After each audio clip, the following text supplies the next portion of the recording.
Greetings, mind crafters, and welcome to another Minecraft discussion today. My name is Kimberly Quinn. I'm actually here with little Giovanni, usually out with me in the woods too, and he's here taking a nap.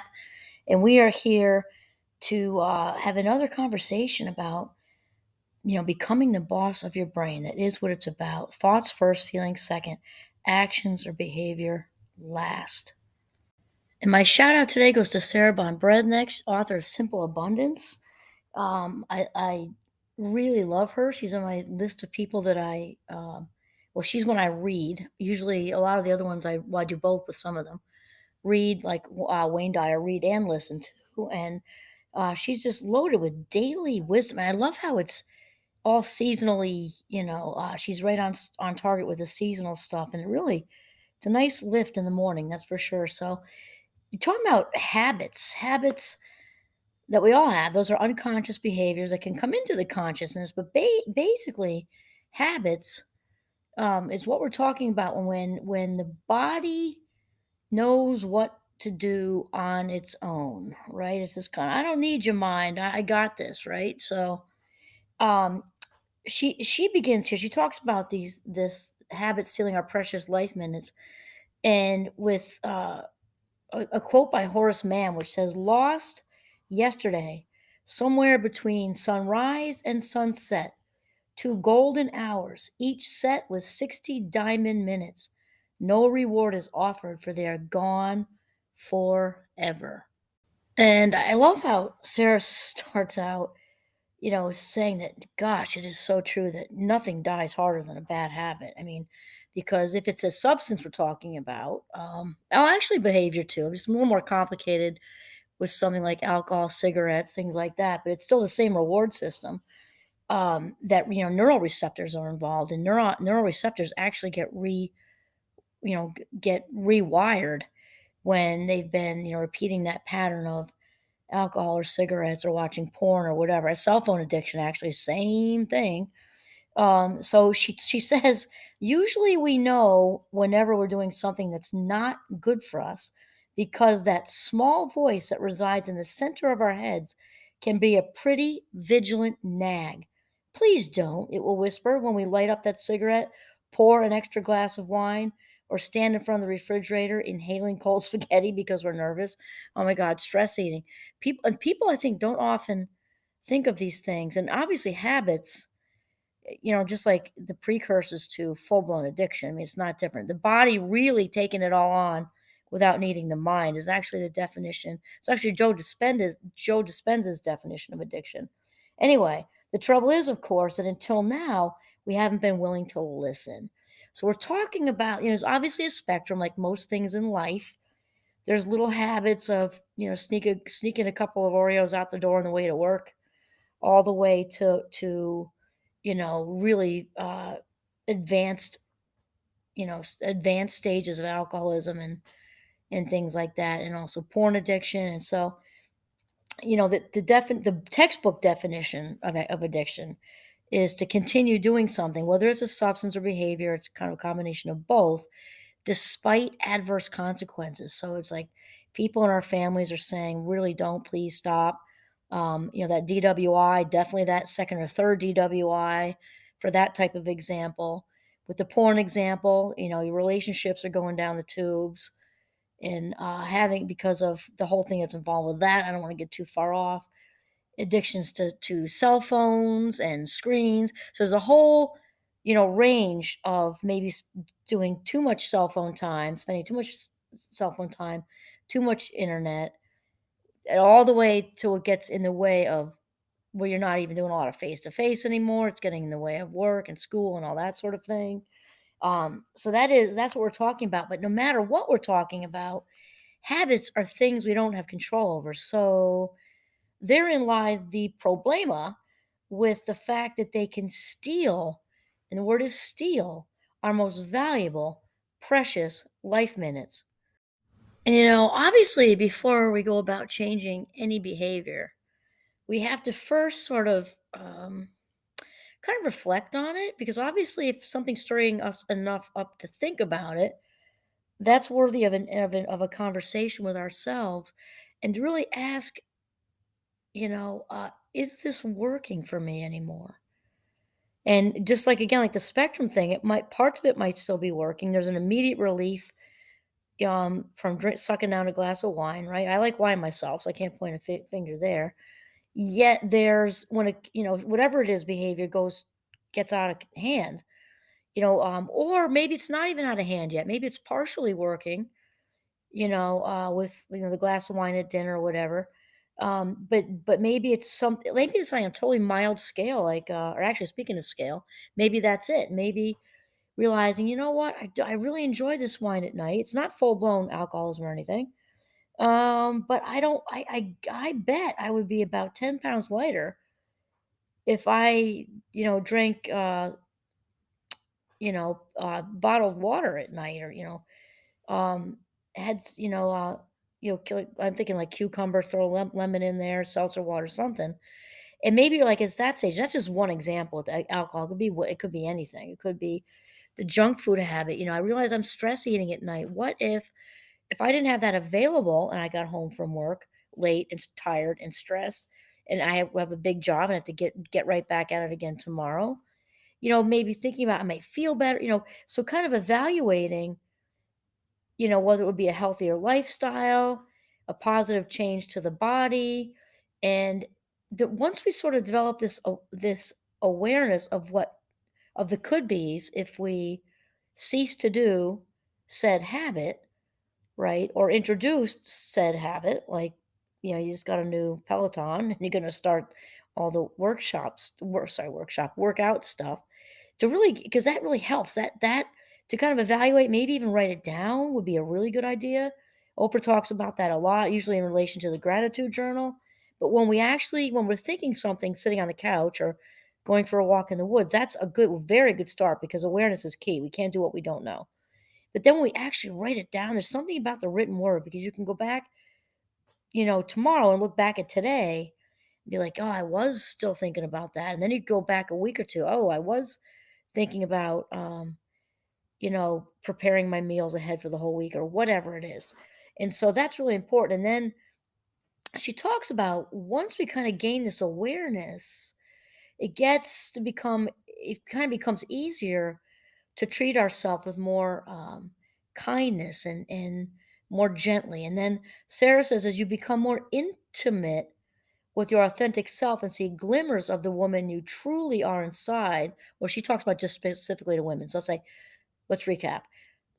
As you become more intimate with your authentic self and see glimmers of the person you truly are inside, you shore up the courage to take tentative, the first tentative steps necessary to help them evolve and emerge outwardly. So we're talking about the habit on the outside is really all about winning from within, right? We got to win from within and then take the steps to, make that change with an add or subtract, depending on what the habit is.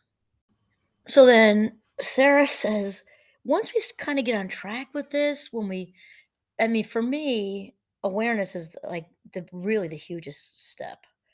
My good friend Dr. Dave says once we can't do what we don't know, but once we become aware, we become responsible. So it's kind of like a switch is turned on. And once it's turned on, there's momentum. And once there's momentum, that goal is much closer than when we were dormant and not noticing, not seeing, not getting it.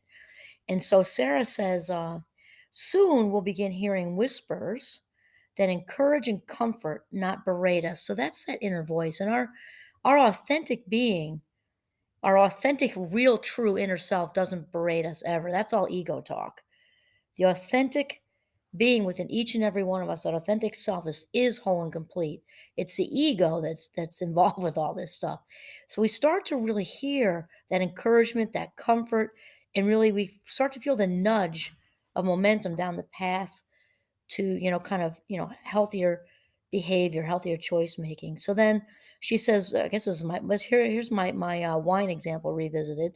Then one thirsty evening, instead of automatically reaching for wine while we fix dinner, we'll enjoy a refreshing glass of sparkling mineral water, especially if it's served with lemon in a pretty cut glass goblet. That matters so much. Sarah, and I told you I really love her book. I've had this for years. I think I'm a fabulous 58 now, and I think I was reading it in my 30s. I'm pretty sure. I'd have to look at the date, but I she does a lot within the different days through the year with that nice touch of jazzing things up. So when she's talking about the glass with the lemon in a nice cut pretty glass versus that everyday glass that's maybe, kind of been through the the rinse cycle, the dishwasher like 100 times, or maybe buy a new one, even better, if you're on the track to a healthier lifestyle, and go to the store and just get something that's, or maybe get 2 of them, just you can alternate, or get 1 for every day or whatever, but something really just gorgeous that's so inviting to help you kinda lean into the Pellegrino, instead of the red wine. And then she says, instead of the unconscious snacking every time we enter the kitchen, it's every time we enter the kitchen, maybe, or maybe not every time, right? When we enter the kitchen, that stress eating that we often do, we get home from work. It can also be an out the door thing if we're not taking enough time for ourselves in the morning. I get up really early, so I thankfully don't have that. I don't want to start my day out hurried and grabbing whatever out of the fridge. And I'm not trying to be on my high horse. I'm just trying to encourage the getting up early thing, and it's not for everybody. However, most successful people, at least that I know, and a lot of the celebs that we all kind of not know technically, but know of, everybody's got a morning routine. They get up early. Successful people in general get up early, and there are reasons for that. But it also feeds into this because when we give ourselves more time, a lot of habits are attached to being um, our time, not having a lot of time related. Not all of them, certainly not all of them, but the stress eating, the out the door stress eating, sort of things, grabbing whatever's there to drink because we didn't, same thing. So when we take the time to like in the morning, for me, I'm in mindfulness mode and gratitude mode, and it's really a nice start to the day. I just had to throw that in there. So let's just retract. So I got off on a little tangent, very helpful tangent, but a tangent nonetheless. Instead of the unconscious snacking every time we enter the kitchen, we'll start eating only when we're sitting down and only what's on our plates, especially if we take the time to prepare delicious meals that satisfy the eye as well as our appetites. So here she goes again. She does a lot of this um, the preparation stuff, and just the special, making even the lightest summer lunch on the back deck, like I do for myself on occasion when I'm remote. I make like a nice, beautiful salad and grilled chicken and jazz it up. And I will also humbly admit that if I've hit the point where I'm absolutely ravenous, that often goes right out the door. And I'll go straight for the leftovers and just nuke them in the microwave. But when that isn't the case, it just feels so good to take care of myself in that way, even if I'm by myself, the cute little gherkin pickles and the sweet gherkins, and make this beautiful, ginormous salad and a big, big, goblet of ice water. It makes such a difference because it's so pleasing to the eye. And I remember actually when I was bartending quite a ways back now at this local ski resort, in the restaurants, and the chefs used to tell me that presentation was like 93% of it, of the whole thing. So we take the time to do that for ourselves. It's also just so loving and kind to ourselves. It's a deposit in the self-esteem bank. That's what I tell my students. It's a deposit in the self-esteem bank. Okay, so just recap. We're talking about habits that steal our most valuable, precious life minutes away from us. So the first step is to become aware. So if you're having this kind of unconscious conversation, not unconscious, it's subconscious. It's leaking its way into the consciousness, like ready to become conscious. And you're picking up on it usually at times when you're driving or you're in the shower. So if you're actually thinking about it, it is conscious. It's coming up from the vault saying, notice me, notice me, notice me. So that we pull it into full awareness, full throttle awareness. That's the first step. And then we go into really reflecting on that. What about this is working for me, is not working for me, and what would be the benefits to me stopping it? Or if it's an ad situation like exercise, what are the benefits to my mind, my body? Maybe it's a different situation with living space or something like that, but really weigh out what's not working for you and then the potential benefits. And then lastly, it's to come up with a plan. So to come up with a plan that also to the best of your ability makes it easy for you, so easier. Shifting habits is not so easy, but it gets easier as when the months of momentum starts. We talked about it. It also gets easier to maintain them. So when we can make this inviting, like we talked about with the beautiful cut, glass goblet with the lemon slices or cucumber slices or whatever, or a beautiful piece of china. Maybe get it at a yard sale, but it's gorgeous and it's just one gorgeous china plate that's for you. Or if you're trying to kind of swap out to, especially now that it's coming into the nicer weather, I bought these. Actually, I did not buy them. My sister-in-law gave them to me. They're these cool, funky, very large salad bowls, and my husband and I have been enjoying salads in them. They're big and white, and they're kind of funky the way they kind of geometrically, and they're large, and obviously you don't fill them up to the top. Actually, sometimes I do, to be honest. But I love that huge bowl thing, and then you just put the salad in, you fill it up like halfway or something, and it's so inviting to have that salad. So to do something that really makes it kind of exciting for you, that you're looking forward to.